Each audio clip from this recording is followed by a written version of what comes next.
Now,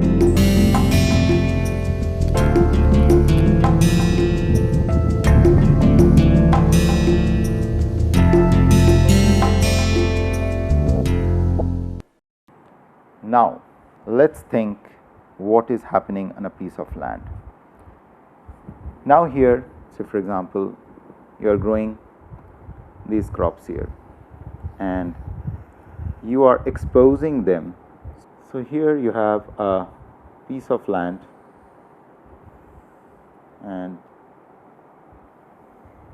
through 3 different seasons. By the way, in Indian subcontinent we grow crops thrice in a year, which we call as a Kharif crop, which is the rainy season, where the sowing will be happening by the end of July somewhere. In some places it happens slightly earlier depending on when the monsoon is arriving, and this lasts for next 90 days to 120 days, August, September, October. Probably by November the harvest takes place. Then comes the next season, which is called the Rabi season, which is the winter crop, where we grow wheat. So in the Kharif season we grow the rice, paddy mostly across the country. Then you have the wheat crop, which is during the cold months, winter months, January, February, March, and then of course we harvest it. Then comes a spell across the country which is kind of a dry spell. That's what is called the Zaid or the summer crop, ZAID. So you have Kharif, Rabi and Zaid. So which is around April, May, June. That is the kind of where very few really grow crops. We rather depend on vegetables during that time. And here you have the rainy season, and this is the winter, which is mostly dry in India. So these are the 3 cropping seasons we follow mostly across the country. So now here you have a piece of land, some hectare something, and you are growing a crop, say A. In one season, say for example in Kharif you are growing A, in the Rabi you are growing B, and say in the Zaid you are growing P. Fine. And this cycle continues. So if I see, so this is somewhere from July to November. Then you have from say November or December to April or March, somewhere around March or April, and here from April till June. So round the year, if you see it, we are growing crops. Now, as we are continuously growing crop, as I told you, we are depleting the nutrients. So now, while we are depleting the nutrients, we are applying fertilizers. And the story of fertilizer, if I have to say, the modern days agriculture, major ones which are used, nitrogen, phosphorus, potash. And if you look at it, nitrogen, the critical one, nitrogen is synthesized by an enzyme called nitrogenase by the biological world.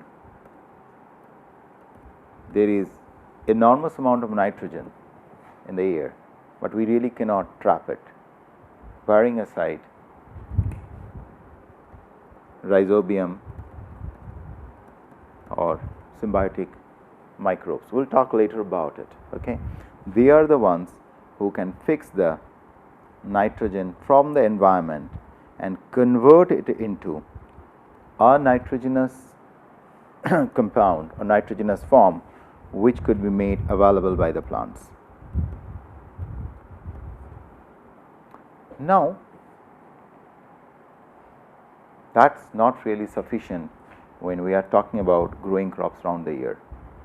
So you have to add more nitrogen, and historically the breakthrough happened in the very early part of 1900. This is the time the major breakthrough was Haber's process.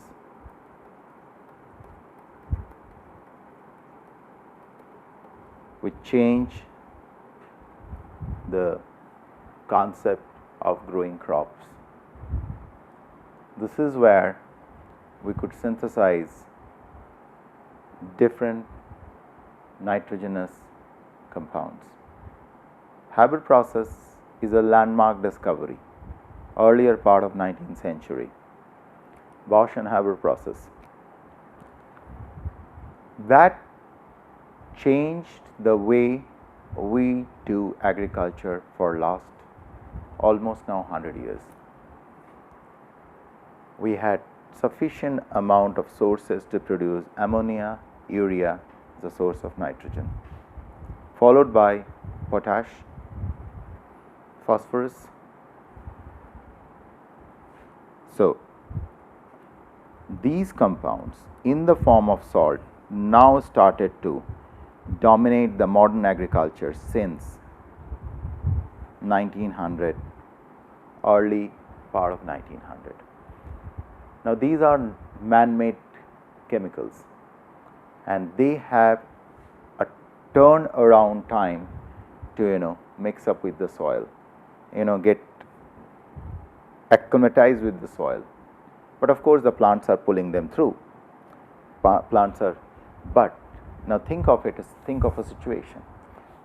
In the very first part of my lecture, I told you that we need organic matter to trap these things so they could be slowly released. So while we were adding all these kind of things, many soils in many parts of the world were not being sufficiently supported with organic matter. And what happened is, because of not supplementing sufficient amount of organic matter, these excess nitrogen or phosphorus or even potash started going down the soil and tried to get mixed with the water table.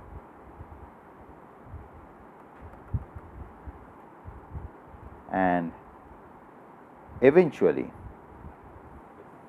they gutted the water table in such a way that the nearby rivers or ponds or the water bodies had excess nitrogen, excess phosphorus, much higher than their tolerable limits. That led to lot of unnecessary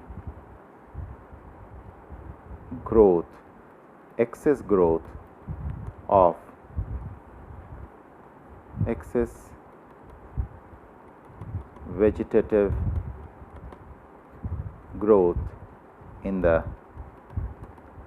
water bodies, thus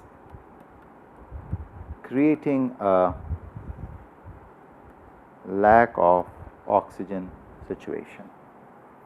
Apart from contaminating or polluting the water bodies, which includes your ponds, rivers,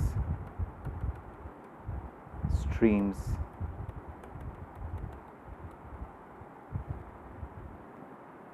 so you realize that though we have no other option, we have to depend on all these, but how much are individual plant needed?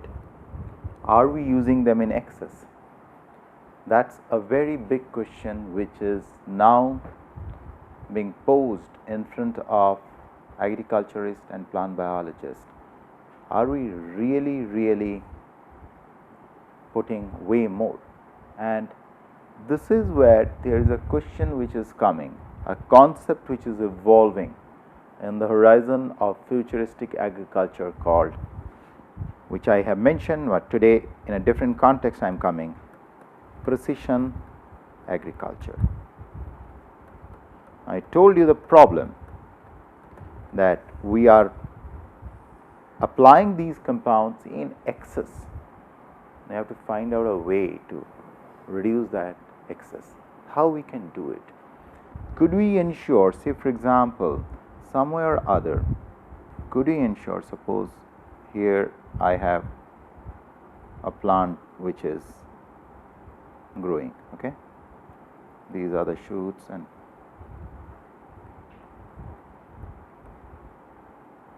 could I ensure that my required compound or chemical remain concentrated in this region, or I do a foliar spray or some way or other, it works. So lesser concentration. Second thing, what happened, because of this kind of situation, many of these plants started to grow much more than their limits, which eventually attracted more infestation from this part of the game, insects and microbes. So this leads to excess use of insecticides and pesticides. Now the problem of using excess insecticide and pesticides is they become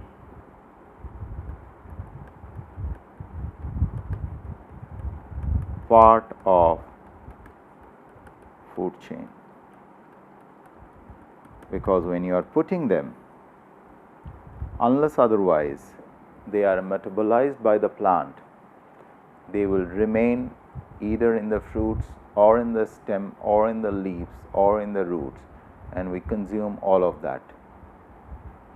We consume the root of some plants, we consume the shoot of some plant, we consume the underground fruits of some plants, we consume the fruits of some plants, we consume the leaves of certain plants. So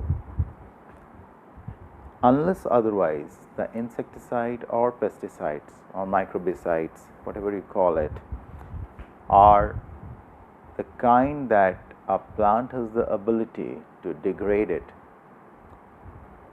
during its lifespan of, mostly the crops are of, like, unless it is sugarcane, which is 9 months or 10 months crop, most of these grain crops are like 90 days to 120 days and so forth. Unless they can metabolize all these things, degrade all these compounds, they will remain within the plant system, and this is a serious concern for several hormonal disbalances which affects the female population big time because of the complex hormonal milieu, and of course the male too. So there are several diseases which erupt because of the residues of these compounds which are found in the food products. Similarly, if these are used for the fodder crops, a lot of it goes into the animal side, and which eventually becomes, it's very interesting, like if you think that there is always a debate among the vegetarian and the non-vegetarian, but the thing is that the whole gamut of agriculture affects both of them equally. Say for example, there is an example of a, say, fodder crop, okay. Now a fodder is getting, say, some form of insecticide or fungicide or something. So now this is consumed by an animal, say a cattle. Now we are deriving milk out of it, say. So milk will have the residues of this traveling, or using it for, say, meat, okay, or even say eggs, okay. So these residues are traveling along. unless otherwise the fodder metabolizes it or the animal metabolizes it. But most of these compounds are not so easy to metabolize. So whether you are a